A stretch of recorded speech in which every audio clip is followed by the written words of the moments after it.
Ich bin mir sicher, einige von euch werden sich nach dem Review zum ID.4 gedacht haben, Elektrifizierung ist schön und gut, aber ich wünschte mir etwas Größeres, etwas Massiveres.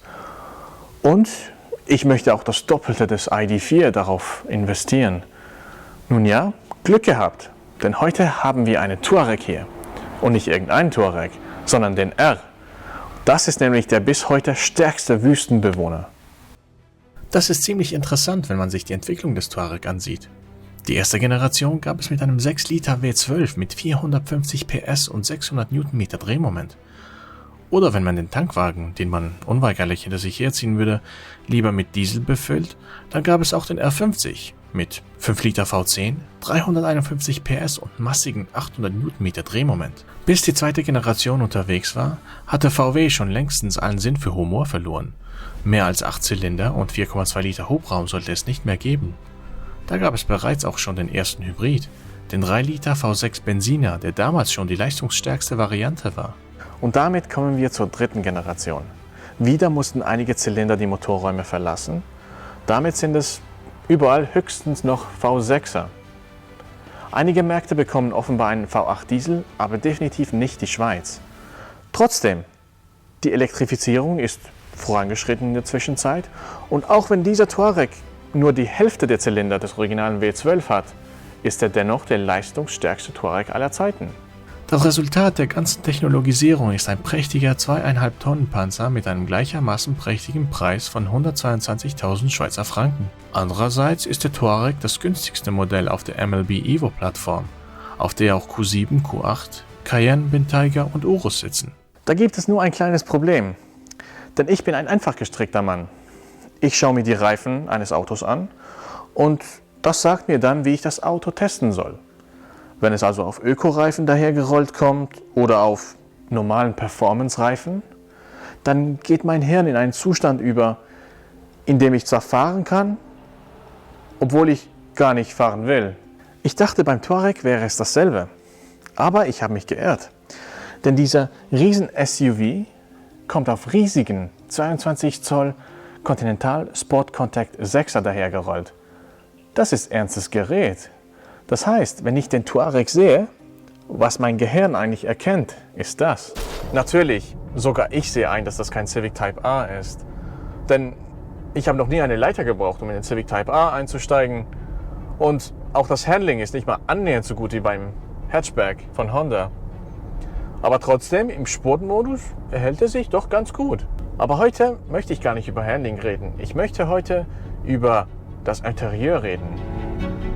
Die Autos, die ich sonst fahre, haben eher den Komfort einer Gefängniszelle.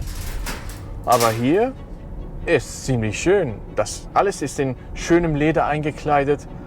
Die Sitze sind beheizt und belüftet und sie massieren dich auch. Und dann nicht so eine Zweihandmassage, sondern es ist so, als würden dich 8 Hände massieren. Also das menschliche Äquivalent einer Spinne. Allerdings weiß ich nicht, ob das etwas ist, das man sich so wünscht. Egal. Die Mittelkonsole ist groß genug, um sie als Möbelstück zu klassifizieren. Das hier ist keine Fahrgastzelle. Das ist ein Wohnzimmer. Sogar die Leute auf den billigen Sitzen würden dazu stimmen. Die haben nicht nur beheizte Sitze, sondern auch ihre eigene Klimazone. Zum Fahrkomfort. Wenig überraschend eigentlich ist die Fahrwerksabstimmung im Komfortmodus ziemlich komfortabel. Wenn ich mit meinen Autos über diese Straße fahre, dann muss ich eigentlich mit offenem Mund fahren, da mir sonst die Zähne ausgeschlagen werden. Aber im Touareg kann man einfach über die Unebenheiten drüber gleiten. Zu einem großen Teil dürfte das dem Luftfahrwerk geschuldet sein.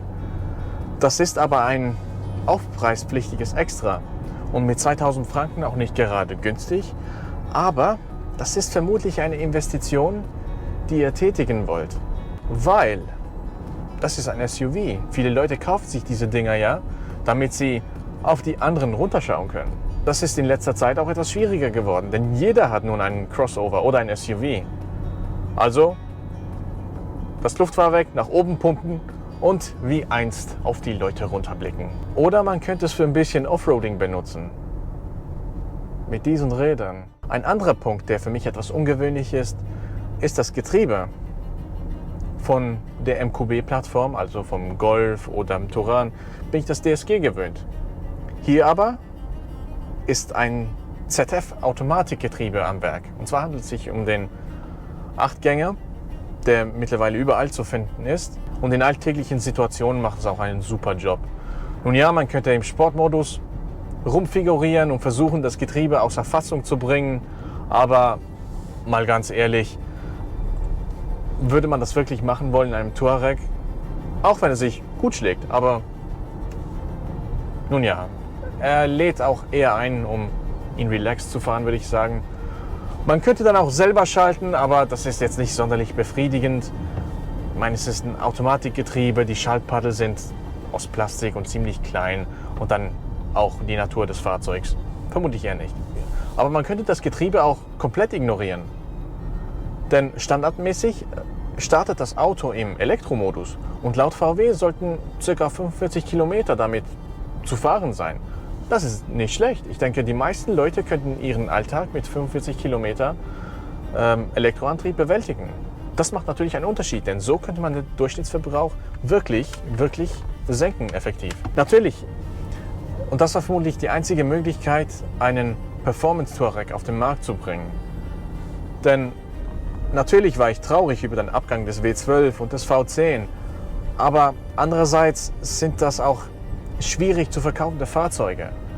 Denn der Kaufpreis ist das eine und die Unterhaltskosten sind das andere. Und naja, die beiden werden im Unterhalt wohl nicht günstig gewesen sein. Und das andere ist auch, wenn Porsche und Lamborghini keine V10, V12 in ihre SUVs stecken, wie soll es dann hier klappen? Der Touareg sieht auch richtig gut aus. Die Leute drehen sich um. Das mag an der schönen Farbe liegen, aber ist vielleicht auch ein bisschen vom Hass auf diese Autos angetrieben. Aber es ist ein großes SUV. Und Zürich ist eine kleine Stadt mit kleinen Parkplätzen. Was halte ich vom allerersten großen SUV auf dem Channel? Nun, es ist kein Driving Distilled Auto. Was für eine dramatische Wendung. Hier kommt aber eine echte Wendung, denn irgendwie mag ich den Touareg R.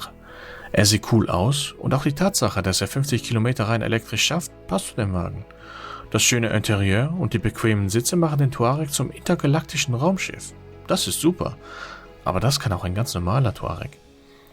Auch wenn der R überraschend gut handelt, nur damit das Journalistengeschwafel auch bemüht ist er nicht gerade eine Lotus Elise. Diese ganzen Sport-SUVs sind absolut überflüssig.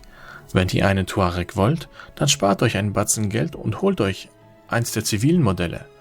Falls ihr aber einen Sport-SUV wollt, dann könntet ihr noch mehr Geld sparen. Kauft euch eines dieser Autos, die Pedale haben.